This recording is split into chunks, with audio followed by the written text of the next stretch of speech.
Raíces en la niebla. S.K. Ravel.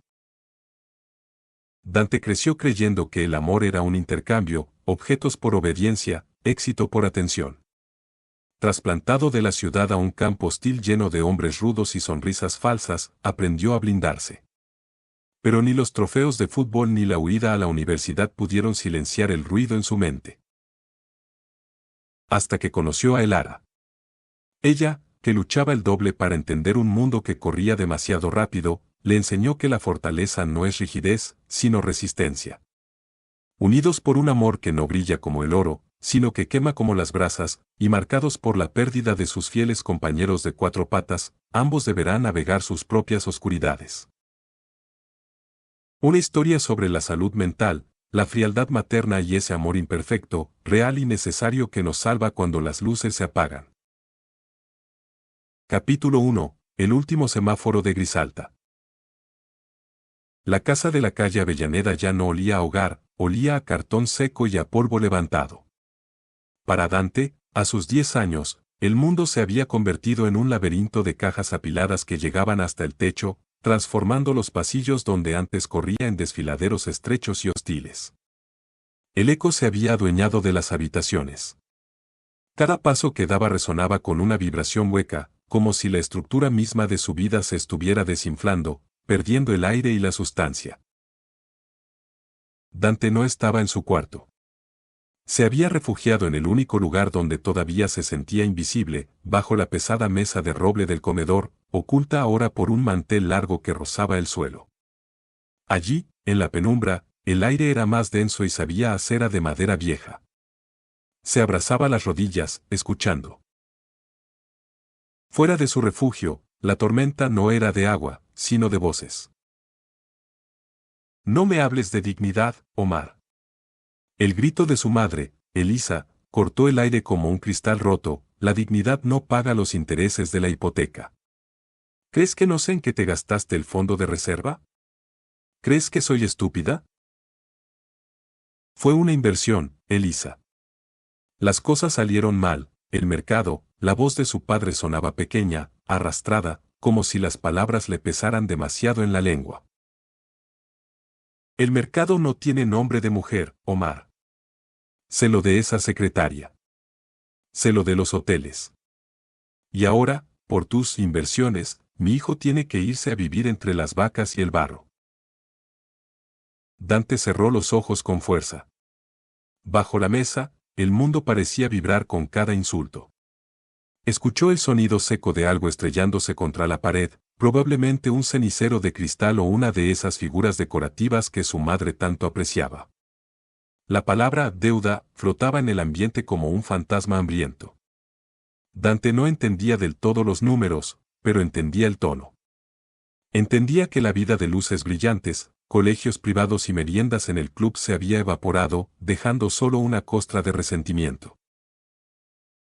De repente, una mano apartó el mantel. La luz de la tarde, mortecina y gris, lo cegó por un instante. Era Elisa. Su rostro estaba impecable, como siempre, ni una gota de sudor, ni un mechón de cabello fuera de su lugar, pero sus ojos tenían un brillo gélido, una determinación que asustaba. Sal de ahí, Dante. No es lugar para un hombre, dijo ella. Su voz había recuperado esa calma artificial, esa pátina de seda que cubría las espinas. Es hora de cargar el coche. Dante salió gateando, sintiéndose humillado por haber sido descubierto. En sus manos apretaba un balón de fútbol viejo, de cuero gastado y manchas de barro seco. Era el balón con el que había metido su primer gol en el equipo de la escuela, el objeto que guardaba el olor del césped y la última vez que su padre lo había abrazado de verdad, con orgullo genuino. ¿Qué es eso?, preguntó Elisa, señalando el balón con asco. Es mío, mamá. Lo quiero llevar. Elisa suspiró, un sonido de impaciencia que le dolió a Dante más que un golpe. Se acercó a Elí, con una delicadeza que resultaba cruel, le quitó el balón de las manos. Lo miró como si fuera un despojo orgánico. Dante, mira esto. Está desinflado, sucio y roto. Es basura. En el campo te compraré uno profesional, de los que usan en la selección. Uno de piel de verdad, no esta porquería. Pero este es el de mi primer gol, susurró el niño, con la garganta apretada. Los recuerdos no se guardan en cosas viejas, hijo. Se guardan en la cabeza. Aprende esto, lo que se rompe se reemplaza por algo mejor. No te apegues a las ruinas. Antes de que Dante pudiera protestar, su madre soltó el balón en una de las cajas marcadas como desechos. Para ella, el valor sentimental era una debilidad, un error de cálculo. Ella no veía la historia del objeto, solo veía que afeaba la imagen de la nueva vida que quería proyectar. Sacó un billete de su bolso y se lo puso en el bolsillo de la camisa. Ten. Para que compres dulces en el camino. Anda, sube al auto. Dante sintió el papel moneda contra su pecho. Estaba frío. No tenía olor a gol, ni a césped, ni a padre. El viaje comenzó cuando el sol ya se escondía tras los rascacielos de Grisalta. El coche familiar, un sedán que aún gritaba estatus a pesar de estar embargado, iba cargado hasta los topes. Su padre conducía en un silencio sepulcral, con los ojos fijos en la carretera como si temiera que, al mirar atrás, la ciudad lo convirtiera en estatua de sal. Elisa iba de copiloto, revisando papeles y hablando por teléfono en voz baja, reconstruyendo su red de contactos. En el asiento trasero, la distancia entre Dante y su hermana Lena era de kilómetros, a pesar de estar pegados. Lena, de 14 años, se había colocado los auriculares antes de salir del garaje. Tenía la mirada perdida en la ventana, una máscara de indiferencia perfecta que ocultaba una rabia volcánica. Dante intentó tocarle el brazo cuando pasaron por el último parque que conocía. «Lena, ¿crees que volveremos?» Ella ni siquiera parpadeó. Cerró los ojos y se hundió más en su asiento, fingiendo un sueño profundo que Dante sabía que era mentira. Ella ya había decidido que su hermano no existía en esta nueva versión de la realidad. Ella también estaba practicando el arte de Elisa, desconectarse para no sufrir.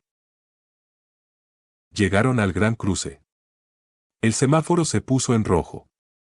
Era el último semáforo de Grisalta, el límite exacto donde el asfalto empezaba a perderse y las luces de neón daban paso a la oscuridad absoluta de la pampa.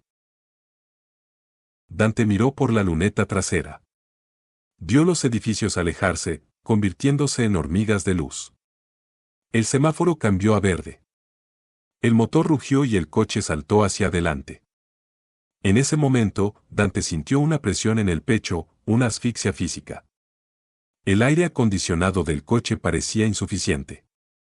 El aroma del perfume de su madre se volvió insoportable, una mezcla de gardenias y químicos que intentaba tapar el olor a derrota que emanaba de su padre. Las 8 horas de viaje fueron una transición hacia el olvido. Dante vio cómo el paisaje se transformaba. Los carteles publicitarios desaparecieron. Los árboles se volvieron más bajos, retorcidos por el viento. La oscuridad del campo no era como la de la ciudad, era una oscuridad total, una boca de lobo que devoraba los faros del coche. Ya casi llegamos, dijo Omar, rompiendo el silencio tras 6 horas. Su voz sonaba oxidada. El Valle de los Sauces es, tranquilo. ¿Les gustará? Nadie respondió. Lena seguía fingiendo su sueño de piedra. Elisa ni siquiera levantó la vista de su agenda. Dante pegó la frente al vidrio frío.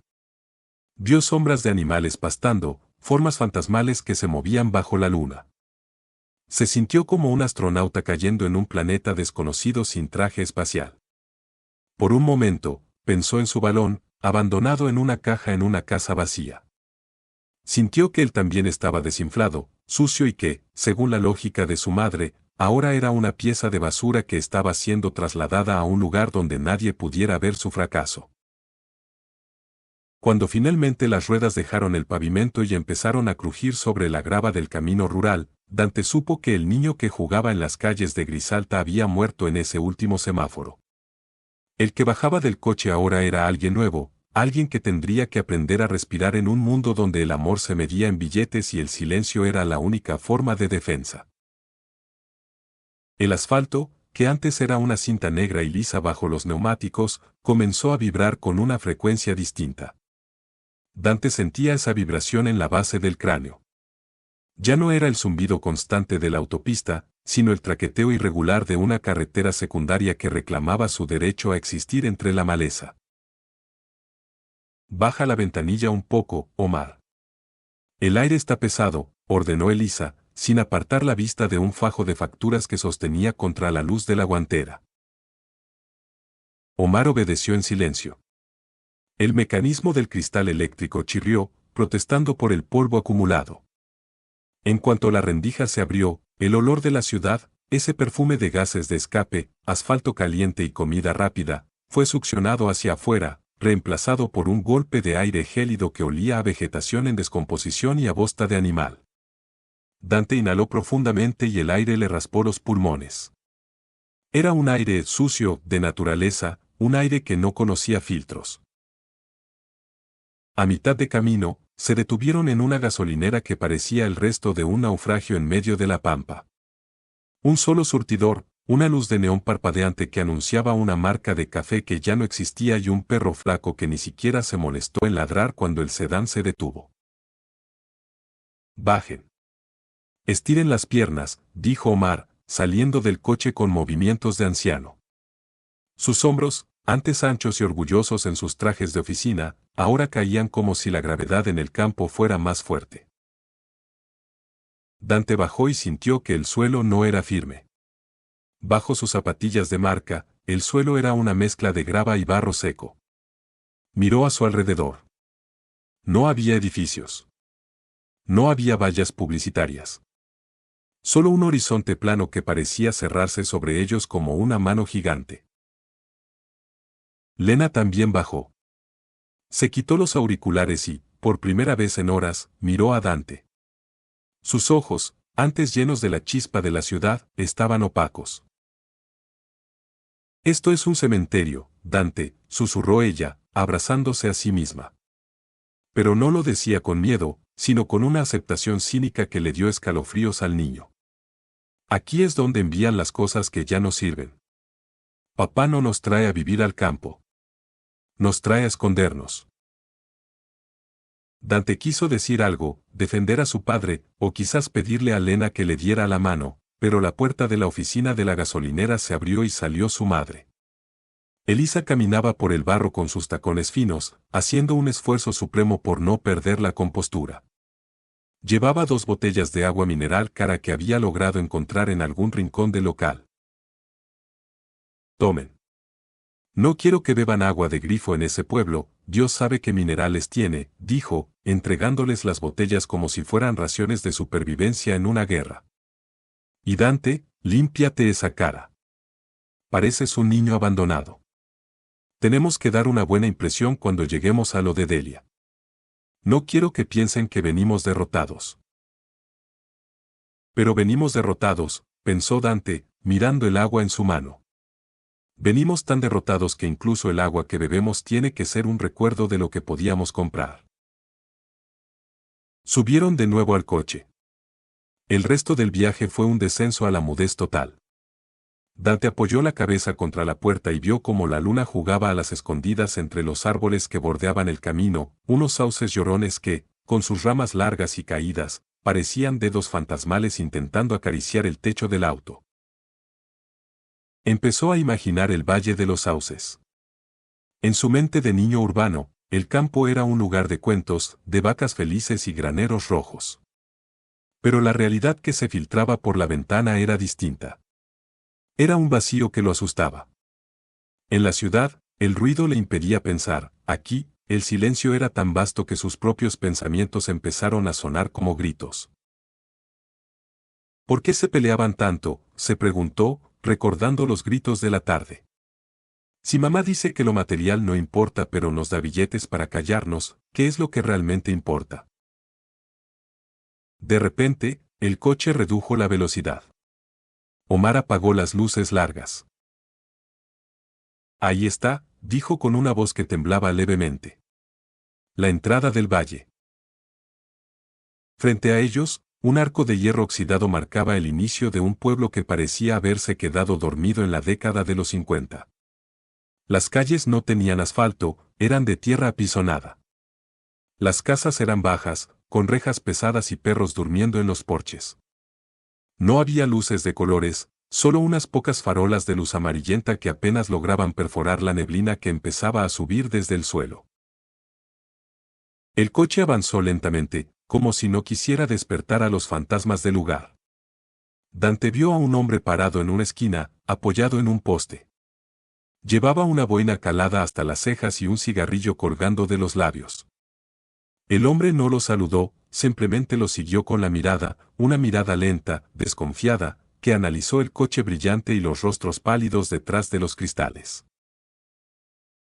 Bienvenidos al hogar, supongo, murmuró Omar, aunque sus palabras no tenían rastro de bienvenida. Dante cerró los ojos un segundo antes de que el coche se detuviera frente a la casa de la tía Delia. En ese instante de oscuridad interna, volvió a ver el semáforo de Grisalta. Rojo. Amarillo. Verde. El verde ya no significaba adelante. Para él, ahora significaba perdido. El motor se detuvo. El silencio que siguió fue el más aterrador de su corta vida. Era el sonido de una puerta cerrándose para siempre a sus espaldas. El coche se detuvo con un suspiro hidráulico frente a una estructura que, a los ojos de Dante, parecía más una fortaleza que una casa. La propiedad de la tía Delia se alzaba entre la penumbra como un bloque de sombras sólidas. No había jardín con flores, ni cercas pintadas, lo que había era un muro de piedra y un porche de madera tan oscura que parecía haber sido quemada por el tiempo. Omar apagó el motor. El silencio que siguió fue tan súbito que a Dante le dolieron los oídos. En la ciudad, el silencio era algo que se buscaba y nunca se encontraba del todo. Aquí, el silencio era una presencia física, algo que te presionaba contra el asiento. Bien, dijo Elisa, rompiendo el hechizo con el clic metálico de su bolso al cerrarse. Ya estamos aquí. Bajen con la frente en alto. Lena, arréglate el cabello. Dante, no arrastres los pies. Bajaron. El aire del Valle de los Sauces a esa hora de la madrugada era como una navaja invisible. Dante tiritó de inmediato dentro de su chaqueta de diseño, una prenda cara que en Grisalta lo hacía sentir importante, pero que aquí parecía una burla frente al frío ancestral de la tierra. La puerta de la casa se abrió con un quejido de bisagras oxidadas. En el umbral apareció la tía Delia. No era como la recordaba de las fotos antiguas. Era una mujer de formas angulares, con el cabello recogido en un moño tan apretado que parecía estirarle la piel de las sienes. Llevaba un delantal grueso sobre un vestido oscuro y sostenía una linterna que proyectó una luz amarillenta y cruda sobre el rostro de los recién llegados. Llegan tarde, Omar, dijo ella. Su voz no tenía rastro de afecto, solo una fatiga cronificada. El camino estaba difícil, Delia, respondió el padre, tratando de sonar seguro, aunque su postura delataba que estaba pidiendo asilo, no haciendo una visita. Delia bajó la linterna y sus ojos se posaron en Elisa. Se produjo un duelo de miradas que Dante, incluso a su corta edad, pudo descifrar. Era el choque entre dos mundos, la mujer que se quedó a servir a la tierra y la que se fue para intentar conquistarlo todo y regresaba con las manos vacías, aunque cubiertas de seda. Pasad, sentenció la tía. Los niños dormirán arriba. Ya les he preparado unas mantas.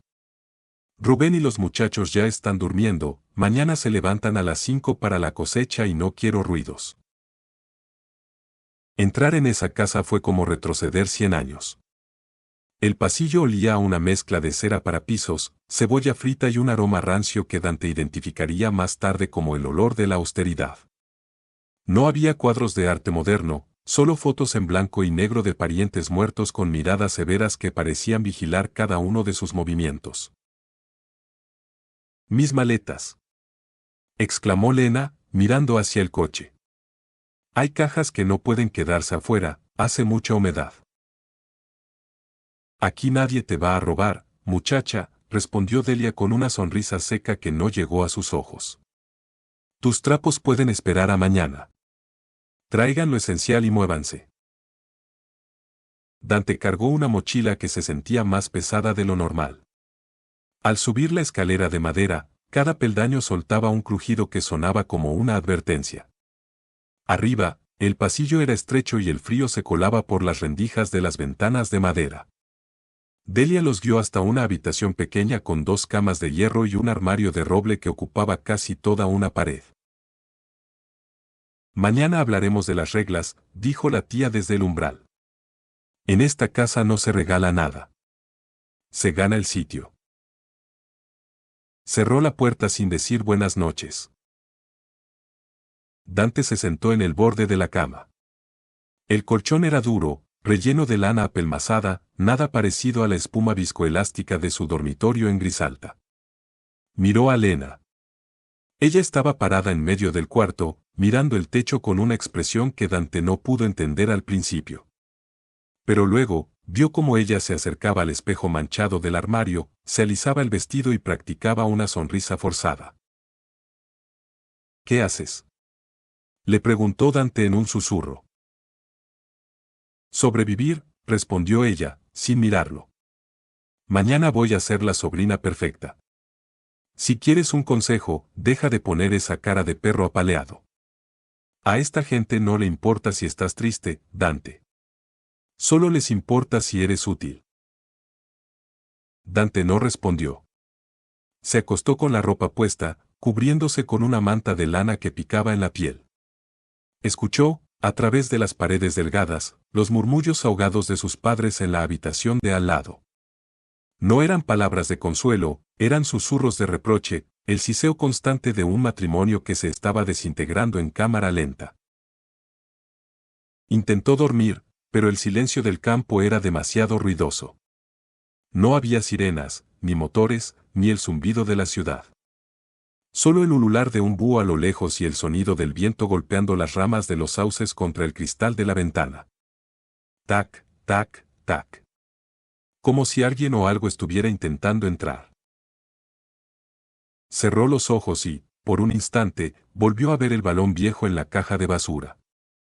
Se imaginó que el balón cobraba vida y rodaba por las calles vacías de Grisalta, buscando un niño que ya no existía. En esa oscuridad, Dante comprendió la primera gran lección de su nueva vida: en el mundo de su madre, las cosas se reemplazaban cuando se rompían. Pero lo que ella no sabía, o no quería admitir, era que él también se sentía roto, y en este valle de sombras y hombres rudos, no había ninguna tienda donde pudieran comprarle un alma nueva. El amanecer estaba a solo 3 horas de distancia, y con él, el fin definitivo de su infancia.